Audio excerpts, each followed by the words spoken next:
Hello everyone and welcome back to English Flow channel, where learning English feels simple, natural and enjoyable. I'm Anna. Hello, Anna, and hello to all our listeners. It's so nice to be here again with you today. It really is, David. How are you doing today? I'm doing well, thank you. A little tired, to be honest.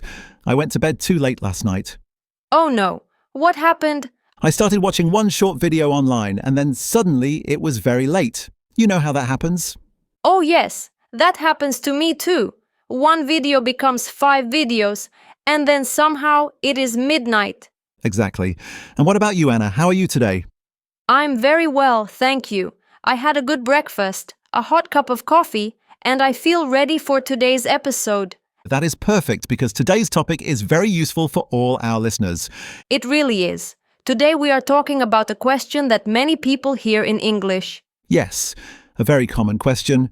The question is, tell me about yourself. That question. It sounds easy, but sometimes it can feel difficult. Exactly. People hear it in job interviews, at school, at social events, and when meeting someone for the first time. Yes, and sometimes when someone asks me that question, my mind becomes completely empty. Really? What do you say? Sometimes I just say, well, I'm David. Well, that is not wrong. It is actually a good beginning. Yes, but maybe our listeners would like to say a little bit more than that. I think so too. And today we are going to help them do exactly that. Before we begin, Anna, I think we should ask our listeners for a small favor. Yes, good idea. If you are watching on YouTube, please like this video. It really helps the channel. And please subscribe to English Flow channel if you enjoy learning English with us. And if you know someone who is also learning English, share this episode with them. Yes, learning together is always more fun. All right, now let's get into today's topic. When someone says, tell me about yourself, where should we begin? I think the best place to begin is with the basics. Yes, your name and maybe where you are from or where you live. Exactly. For example, my name is David and I live in London. That is simple, clear, and natural. I had a funny moment like that last week, actually. Oh, tell me. I was at a small bookstore near my apartment. I was looking at a travel book when a man next to me said, "That one is very good." Oh, nice. Yes, and then we started talking. He smiled and said, "By the way, tell me about yourself." And what did you say? I said, "Sure, I'm David, I live nearby and I work in media." Very simple. That is perfect. Short, friendly, and easy to understand. Yes, and then he told me about himself too. He said his name was Robert and that he had moved to the area recently. You see, that is exactly how a natural conversation begins. Yes, you do not need to say everything about your whole life in one answer. Exactly. You are opening the door to a conversation, not giving a speech. That is an important point. Sometimes people think they need a long and very impressive answer. But they really do not. In fact, a short and clear answer is usually much better. I agree. And after your name and where you're from, what comes next? Usually, people talk about what they do. You mean their work or studies? Yes, exactly. You can say, I'm a teacher, or I work in an office, or I study business. That makes sense. It gives people a quick idea of who you are. Yes, I remember my first job interview in English. I was so nervous. Oh, I understand that. Interviews can be stressful. They really can. The interviewer looked at me and said, Anna, tell me about yourself. And what did you say? I tried to sound calm and professional. I said, my name is Anna. I'm very organized. I enjoy working with people, and I have experience in communication. That sounds excellent. Thank you.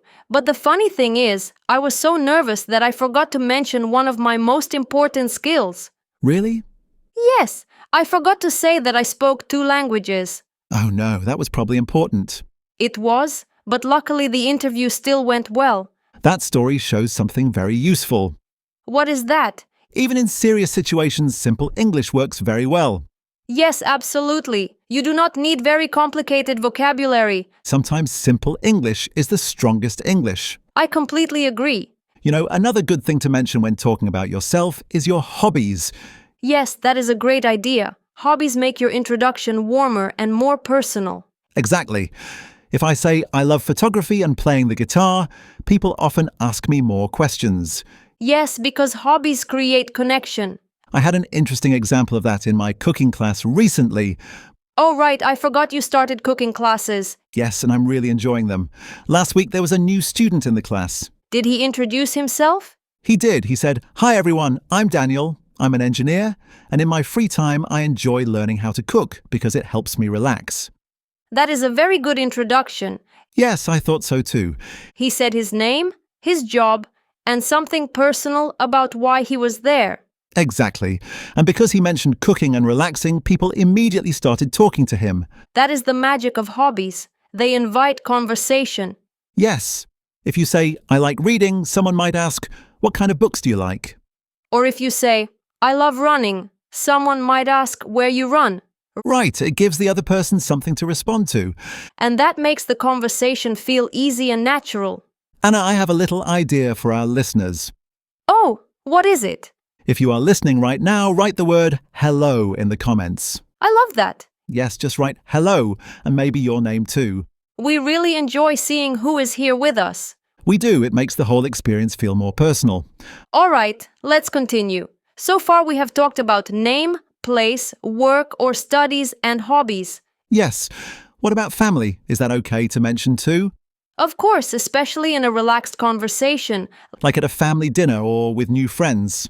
Exactly. You can say, I come from a big family, or I have one brother and two sisters. That is easy and useful.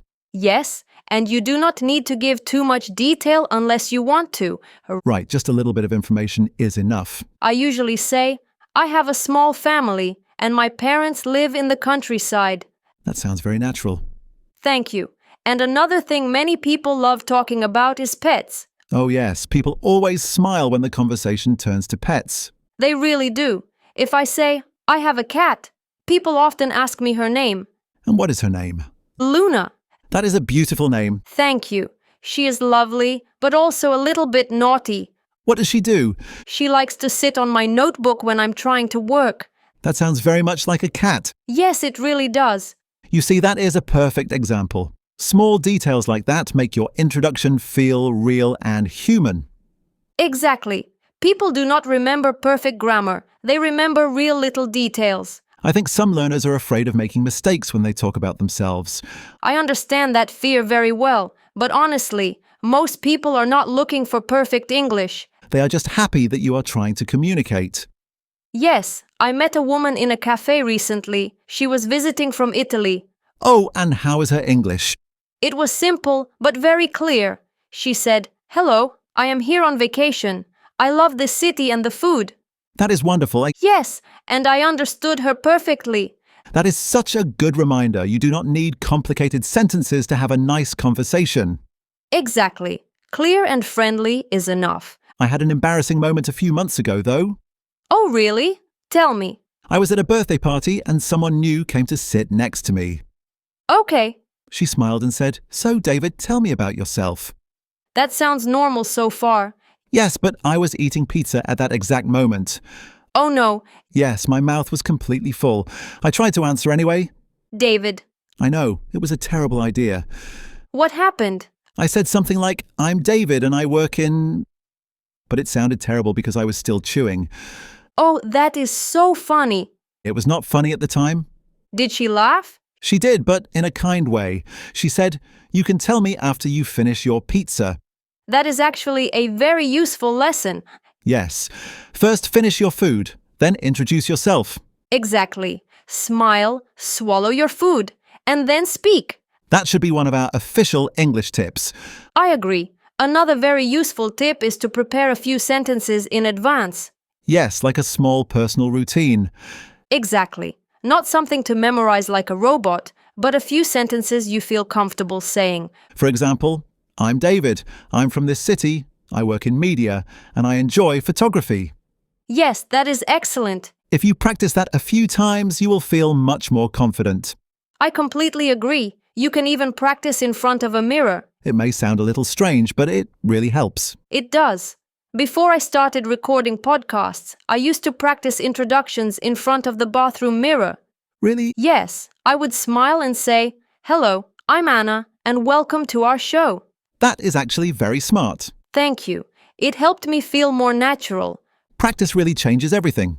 It does. And what about talking about your dreams or future plans? Can that also be part of introducing yourself? Yes, sometimes, especially in a relaxed conversation. For example, I'm learning English because I want to travel more. Or, I want to change jobs next year. Yes, those kinds of details make you sound interesting and open. And they show that you have goals. Exactly. People often enjoy hearing about what you hope to do in the future. I remember when we first met, Anna. Oh, really? Do you remember that day? Yes, of course. It was in the studio before our first recording. That's right. You came in with a notebook and a huge cup of coffee. That sounds like me. It definitely does. And you said, "Hi, I'm Anna. I'm excited to be here, but I'm a little nervous." Did I really say that? Yes, you did. And I thought it was great Why? because it was honest. You were open, friendly, and real. That is a nice point, actually. What is? It is okay to be honest in an introduction. Yes. You can say, "I'm a bit shy," or "I'm a little nervous." Exactly. Being honest often helps the other person feel more relaxed too. Because maybe they are nervous as well. Most people are a little nervous when they meet someone new. That is very true. Well, David, I think we have talked about many useful things today. Yes, we really have. I feel like I know how to answer that question much better now. Good, I'm glad. Should we do a quick recap for everyone? Yes, let's do that. First, start with the basics. Your name and where you are from or where you live. Right, something simple like, "I'm David, and I live in the city." Second, talk about what you do. Yes, your job, your studies, or both. Third, mention a hobby or something you enjoy in your free time. That makes the conversation more interesting and more personal.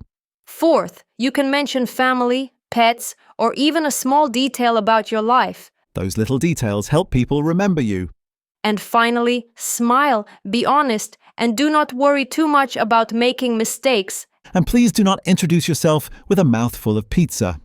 Yes, that is a very important rule. I think our listeners can really use these tips.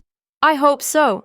Telling people about yourself is such an important part of making new connections. Yes, and English is simply a tool to help you do that. Beautifully said, David. Thank you. Well, I think that is all for today. The time went by so quickly.